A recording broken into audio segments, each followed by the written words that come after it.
Hey guys, and welcome to Furry Tales. We are so glad that you joined us today, and we are super excited about today's episode. We're going to check out some really cool animals. Do you know what we're going to check out? No. We're going to check out rare red wolves. Wow! Yeah. What do you think about when you hear a wolf? A wolf. Probably howling. Exactly. And I guarantee you that we'll get to hear some howling today, and it'll be awesome. But we're not just going to check out these wolves. We're going to check out some other really important apex predators that are critical to the success of a healthy environment. Are you ready? I am. Let's go check out some wolves. Yes. Our world is full of so many amazing creatures, and they live all around us, and we coexist with them every day. In this show, we're going to look at some of those creatures and some of the wonderful people who work with them. This is Furry Tales.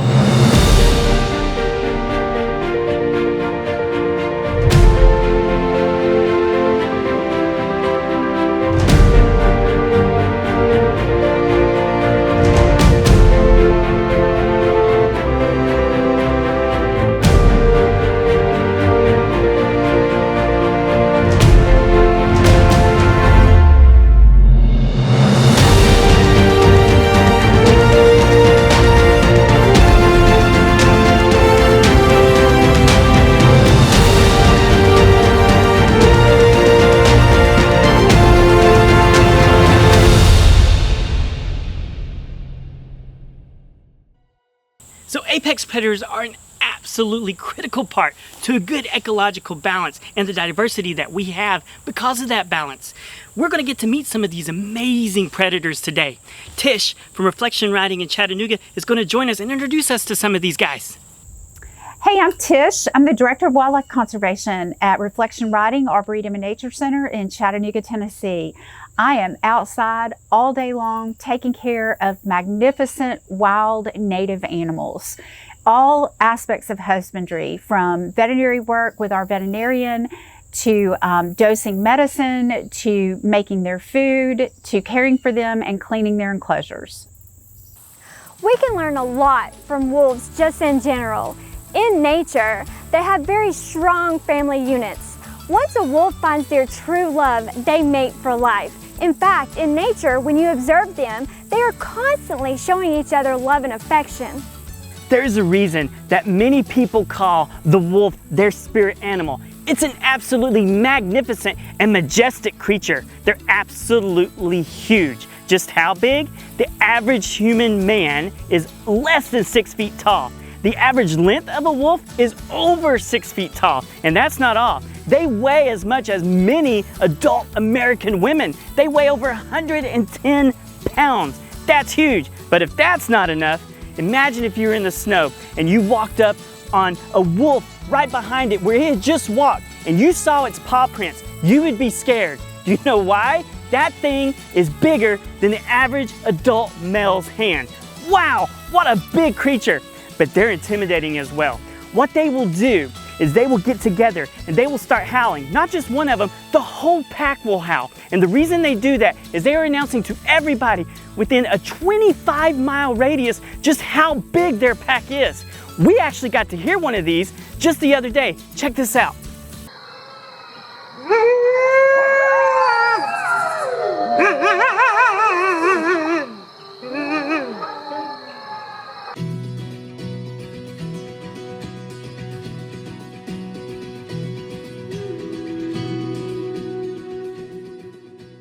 So in nature, what do you think of when you think of a disgusting, smelly animal? A skunk. Yeah, a skunk. But did you know that there's another animal that people often mistake for skunk when they smell it? What do you think it is? Not sure. It's a fox. A fox? Yep, the fox actually have a gland right above their tail that excretes an excruciatingly disgusting smell. And it is oftentimes related to the same smell as a skunk. And they have this for the reason that they mark their territory, not just to keep other people out, but because they're such solitary, isolated animals, they also let other foxes know who's been here, whose territory this is, and whether they're ready to get married or not. Wow! Yeah, that's what the fox is all about. So, there you go, fun fact. So Toddy is a wild red fox. He is not domesticated, he's not imprinted. He's actually what we refer to as habituated. He knows people more than he knows red foxes. He has no idea how to live in the wild. He has no idea how to hunt or survive in the wild. He's very dependent on us and relies on us for everything he needs. Contrary to popular belief, the fox is actually more like a cat than it is a dog. In the fact that, just like a house cat likes to just lay around and sleep all day, so does the fox. It's nocturnal, which means it likes to hunt at night, and it has a very unique way of hunting. Similar to the owl, it likes to use its hearing more than its vision. That's why it has those large, pointy ears on the top of its head. It can hone in on its prey just by listening. It likes to go to the edge of a field, pop those ears up, and listen for the smallest shuffle of a mouse in the bottom of those weeds, and it picks up on it. It can pick up on that mouse 40 feet away with their keen hearing. Wow, what an amazing creature the fox is.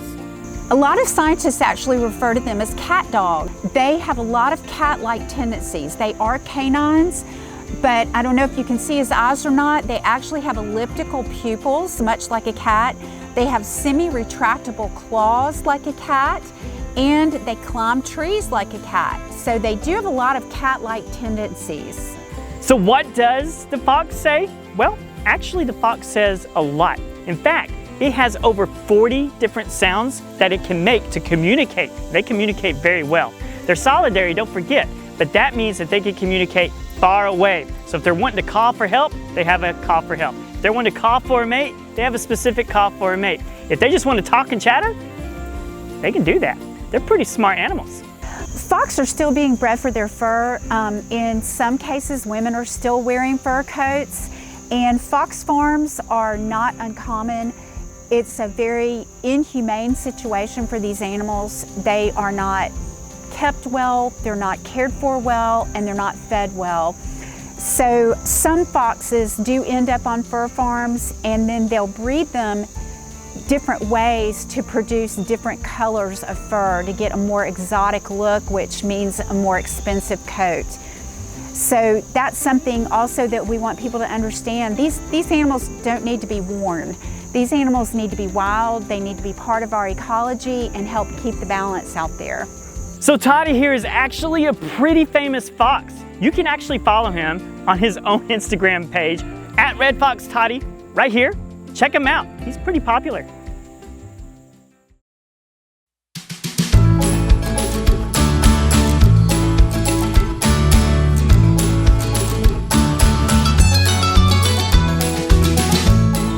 Hey guys, we are here with little Miss Phoebe, and she is a possum. What can you tell us about Phoebe today? Phoebe lives with us because she has suffered from an injury to her paw. I don't know if you can see or not. She's actually missing some of the digits of her finger. And if you're a possum, you rely on your paw and your claws to climb and to dig. And so she probably would not be very successful in the wild, missing those parts of her finger. If you see a possum in your backyard, just leave it alone. Do you want to know why? Because on average, one possum eats 5,000 ticks. That's like having a natural pest control in your own backyard. So remember, if you see that possum, leave him alone and he will leave you alone. So we hear a lot about how possums are a nuisance around our house. Why do you think that is? Well, I think a lot of people see possums in different ways that aren't very pretty. They see them in your garbage can, digging through your trash. They see them on the side of the road, and they often see them hit. And they've got a tail that looks a little bit like a rat tail. And some people don't think possums are very cute. Personally, I think they're adorable. There's not much cuter than Phoebe. So I think they really get a bad rap, and it's very undeserved. This is also nature's garbage man. They actually clean up the forest for us. They're omnivores and they're opportunistic eaters. They eat just about anything that they can find. And if something is decaying in the forest floor, they will actually consume that, once again, keeping our environment healthy for us. The possum is such a neat creature in so many different ways, but one of the ways you may not be aware of is that it's actually a marsupial, and one of the only marsupials in North America. And by marsupial, I mean like a kangaroo or a koala that has a pouch where their baby joey grows. So if you see one of these possums around your house, you just want to leave it alone. Is that right, Tish? Yes, definitely. Once again, wild animals need to be wild. They don't need our help. They need to learn to be dependent on their own. And you know, if you approach a possum, you're not going to get this behavior. You're going to get 50 teeth hissing at you. You're going to get an animal that doesn't want to be around people. So just observe from a distance and let them be a possum and do their job for us.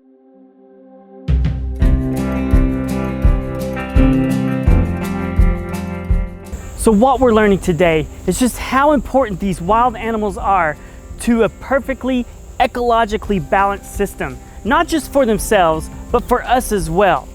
It is so important that we allow these wild animals to be wild animals, from the red wolf to the red fox, the opossum, and even the elusive bobcat. I'm about to go into an enclosure with a bobcat. Let's do this.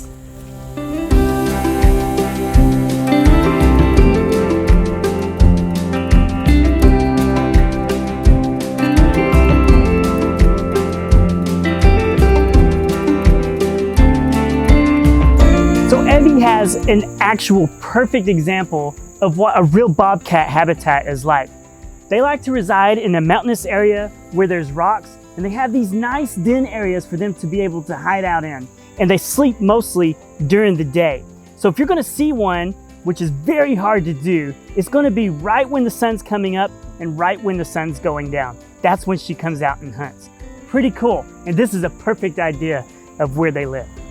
So like any wild animal, the closer you are to the equator, the smaller the species gets. For example, we're in the southeast United States, so bobcats here, the female averages about 15 pounds, which is how big Evie is, and the male averages about 30 pounds.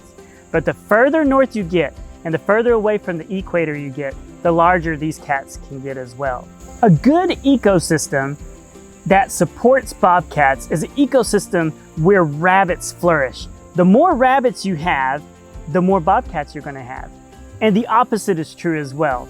If the ecosystem does not support rabbit habitat, then your bobcat habitat is going to decrease as well. But the chances of people actually seeing a bobcat are very small. It's very rare. I've spent most of my life running around the woods right here in Chattanooga, and I've seen 2 in the wild myself. And that's really, most of the time that somebody is going to run into a bobcat is actually during turkey season. And when you're up at those really early hours, most of the time when people are active during the day is when bobcats are actually asleep. So this is exactly the environment and the time of day that you'll see a bobcat come out to hunt. The sun just came up, it's just now past dusk. And what they'll do is they'll come out of the mountain right on the edge of this forest line, which edges this entire field. And that's where they like to hang out. They'll come down to the edge of that forest and they'll wait. They'll wait and they'll wait until their prey, which is usually a rabbit, starts rustling around in these weeds. And that's when they jump into action. Just how good of a hunter is a bobcat? Well, right now, you can't see me, but I'm right in front of your face. And if I'm a rabbit and you're the bobcat, I'm in big trouble because a bobcat can pounce 10 feet away. And right now, I was only 5 feet away. Evie came to us from a rehab facility in Jolton, Tennessee. And unlike all of our other animals, her injury while she is here, it's not physical, hers is a mental one. So she actually imprinted on people. And what imprinting means basically is she either thinks that she is a human or we are all bobcats. So she will interact with humans like you're the same species. So if we were to let her go, she could live just fine out in the wild, but the next time someone was hiking around and she saw them, she would approach them and treat them like they were something in her same family. That could either mean a fight or she would try to be very friendly with them. And most people don't understand that, and either they would get hurt or she would end up getting hurt. So how Evie ended up at that rehab facility was a very well-meaning individual was on a hike, and they found her and her brother next to their dead mother. And they decided to take them home and raise them as a pet. And they found out very quickly that that is not a good idea. Wild animals make terrible pets, and especially in the state of Tennessee, not only is it illegal, but it's very dangerous. So bobcats actually leave home at 9 months old, and from the time they're 9 months till they die, they basically live a solitary life. And so this woman found out very quickly that bobcats make terrible pets. And unfortunately, Evie's brother had passed away, and she decided to make the decision to call Walden's Puddle and relinquish Evie to their care. While there, they tried very hard to get her to a point to where she could go back to the wild, but it just did not take. That imprint process had already set root in her brain. So wild animals like Evie are exactly that. They're just wild animals. They're not pets. Don't try to make them pets. Don't feed them. Don't pick them up. If you feel like they need help, call the proper authorities. There's a reason that people have to have special licensing to care for some of these animals. So it's better for the environment and for yourself, and most of all for the animal's sake, that you just leave it alone. When Evie first got here, she was right around 9 months old when I got her. And we have found here at Reflection Riding that predatory species like this do very well when it comes to interacting with people if they have one main caregiver. So I am Evie's main caregiver. I get to spend a lot of time with her. And it makes life a lot easier for an animal like this in captivity. If our vet needs to come down and do any kind of care on her, she knows me really, really well. She trusts me a lot. And so it's a lot safer for me to be involved in that process instead of somebody that she may see once a year that comes down to give her a shot.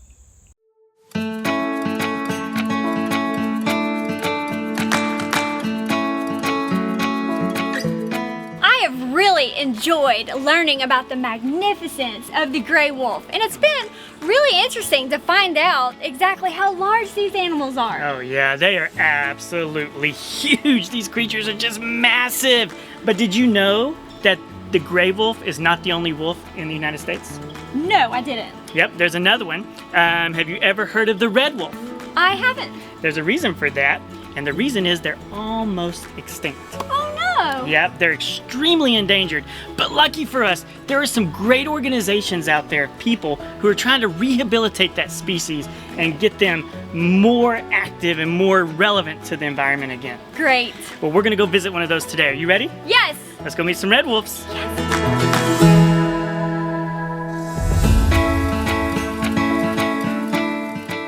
So I noticed that you are not feeding them by hand, nor are you in the enclosure with them. So you want to tell me why that is? Right. We want these animals to be as wild as possible. Red wolves are the most endangered canid in the world, and we have one release site where they live in northeastern North Carolina. One of our many jobs here, being part of the Red Wolf Species Survival Plan, is to populate that wild release site.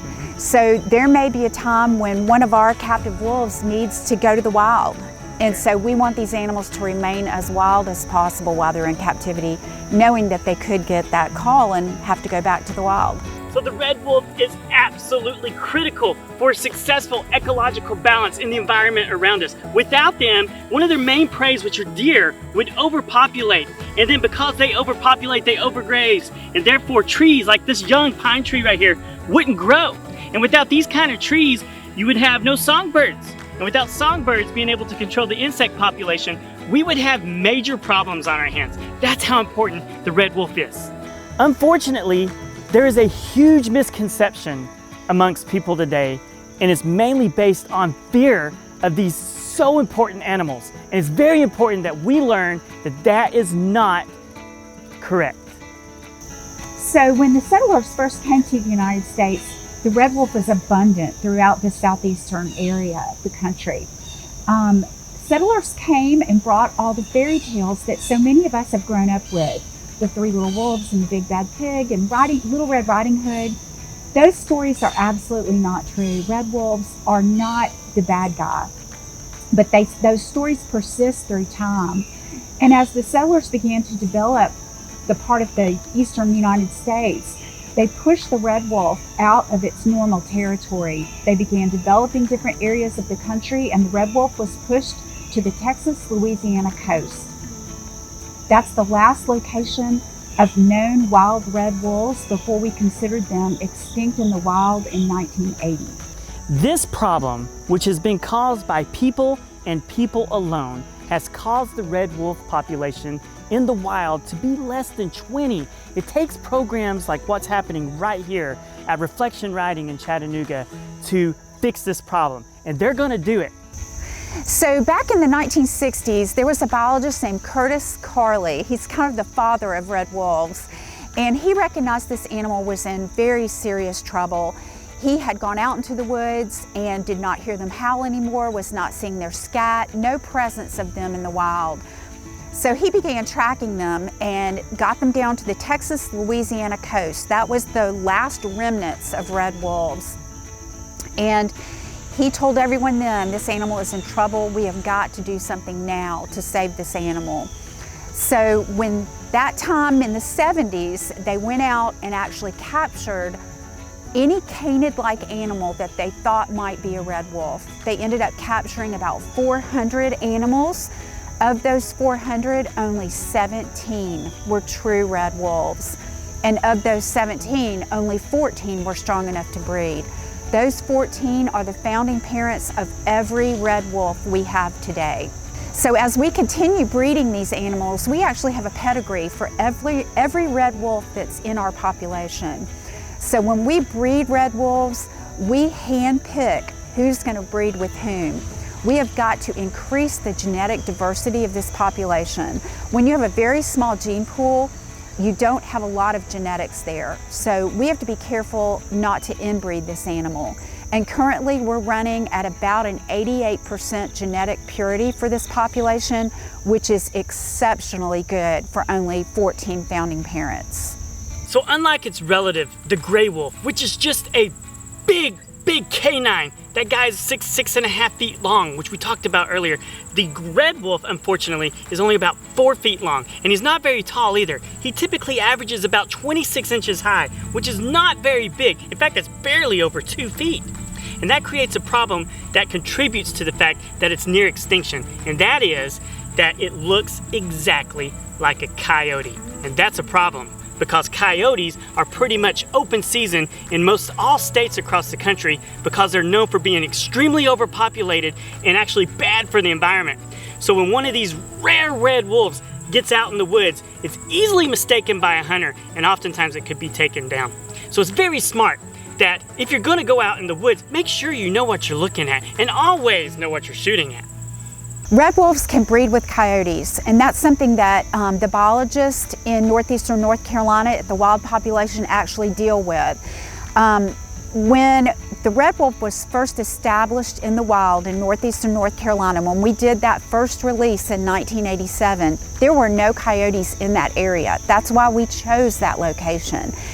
As the red wolf was no longer on the landscape, the coyote migrated into the recovery area, because they could be the top dog on the landscape then. So as they migrated into the recovery area, we had a little bit of a coyote gene introgression period, and the biologist said, we've got to come up with a solution. Otherwise, it's going to muddy our bloodline. So what they did was, as coyotes would come into the recovery area, they would collect those coyotes, sterilize them, and put them back on the landscape as a placeholder to hold out a fertile coyote. Then if a red wolf chose to breed with a coyote for some reason, that coyote is sterile and no hybrid litter is produced. One of the ways that we actually increase the wild population is through cross-fostering of puppies.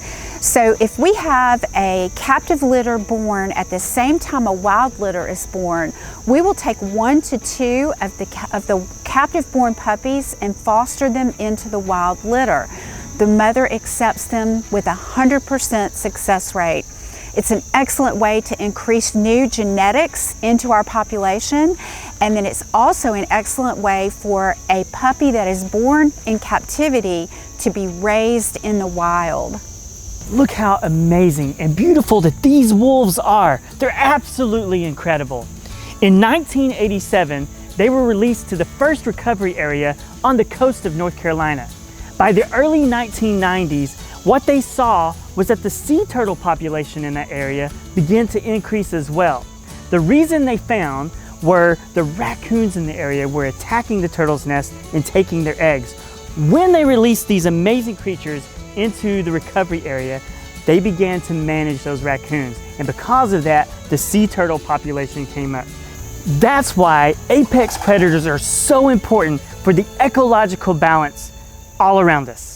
I think that one of the greatest privileges and rights that people miss out on is their right to enjoy nature. It's all around us. I want to encourage you, all around the country, there are places just like Reflection Riding here in Chattanooga, Tennessee, where you can enjoy nature centers and all the things that they have to offer and see all the conservation programs that they do. I encourage you, go support them, fund them if you can, because I promise some of the best conservation programs out there are in nature centers just like this. Wow, it was super awesome to see such amazing creatures today. It sure was. They are so cool, and the people who worked with them are just as amazing. Even though those animals are really cool, it's so important that you remember, don't ever approach a wild animal when you come across them in nature. It's important that you don't try to adopt one either. It is critical to them. They could even die if you did that. So thank you so much for watching us on Furry Tales. Yeah, we would love to hear from you. Visit our website, www.furrytalesshow.com. That's Furrytales, T-A-L-E-S, show.com. We want your feedback, and we look forward to having you next time on Furry Tales. See you later. Bye.